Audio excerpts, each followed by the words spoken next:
sound design to bring that out with the more organic movement sounds. It's pretty cool. Yeah, it's definitely a challenge, because it looks like it's simple to do, but really it's just the illusion of simplicity. Because actually, when you see things like this and you think, oh, they're they did it in a very pared down way, it actually takes a lot more work to get it to look that way. So. Right? Yeah, like imperfection takes work. Yes, exactly. BaBa Yaga, đây cũng là tên của tựa game đấy. So this scene actually it's funny. This was added pretty late in the game in order to kind of introduce you to who you are in the story, as well as, of course, your sister Magda. It's also very minimalist. This is one of the challenges with this entire project is we have a very minimalist style.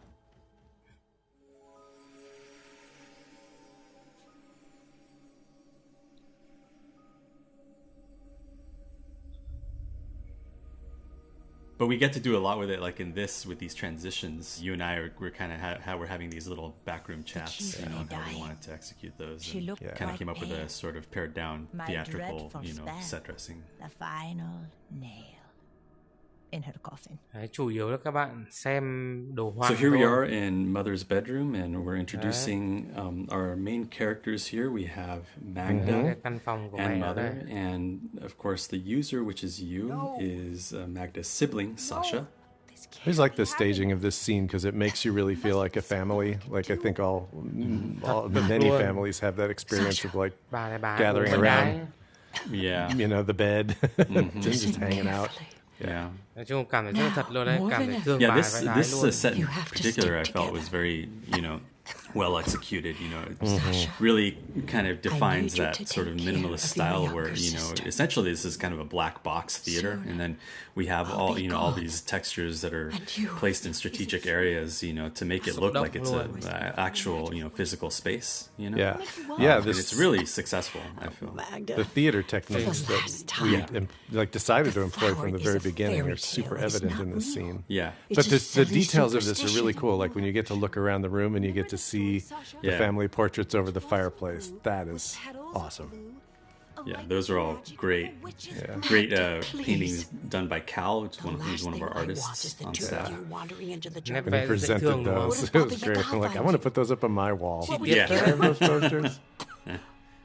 Promise me you won't do anything reckless. Hứa làm sao được? Không hứa được anh ơi.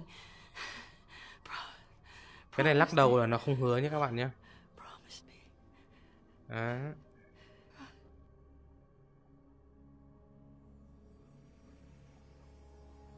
Lấy lại cái bông hoa dần rừng này.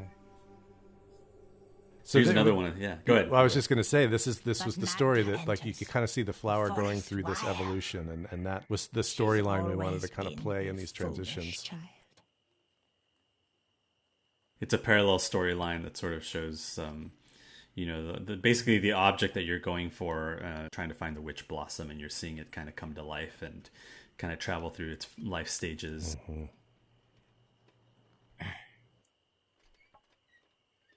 This scene, so when Magda climbs down the rock, this epitomizes to me the amount of behind the scenes work that the animators did to get get the right feeling of a 10-year-old girl exploring something that she's pretending to be familiar with. Mm-hmm, mm-hmm.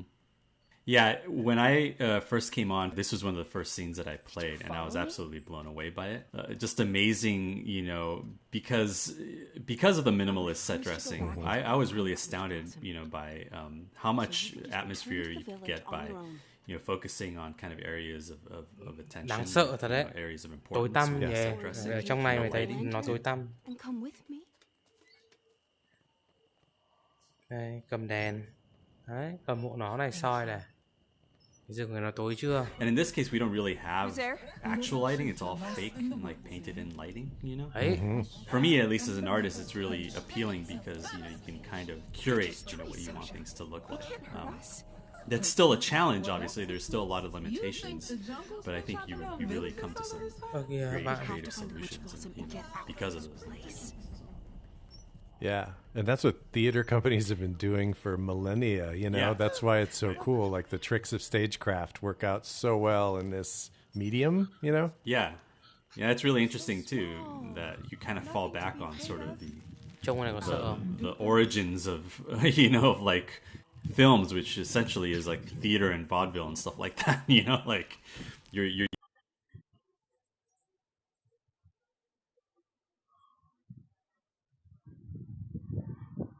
your tiny teeth. How adorable. Speaking of film reference, so this is the T-Rex moment, man. Oh yeah.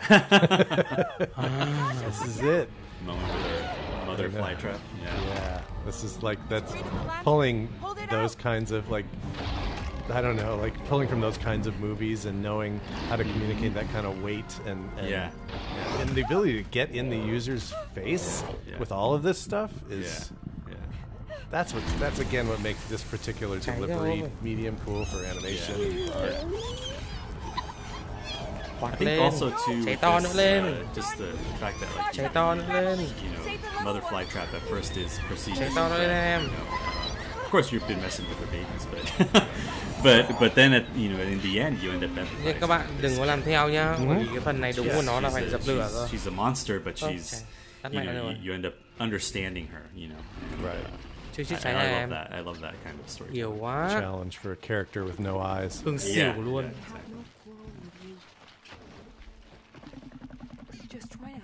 Hưng xỉu luôn.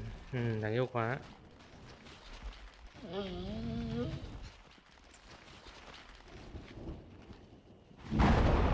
And again, the ability to manipulate your surroundings in order to kind of put you in this dreamlike moment. It's just a benefit. Vãi. Muốn mù mắt luôn. Yeah, this shot was really fun to work on. This was actually one of the first things that I did when I came on, was just set dressing this, and it was really a lot starker than it is now when I first looked at it.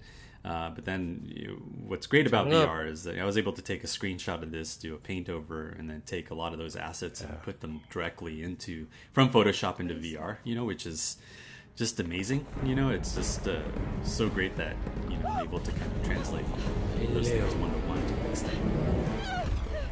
You still get the feeling of size. Well, it helps with the feeling of size. Yeah. Helping with movement. Yeah. What?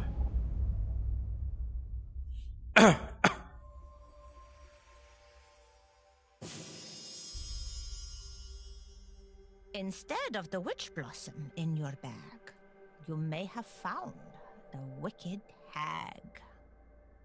Oh, that's me. So yeah, this is one of the first sequences that I then took over art directing, and it was great because one of the artists that we work with, Matt, he did a really amazing lighting progression for this. It wasn't in this camera angle or anything, but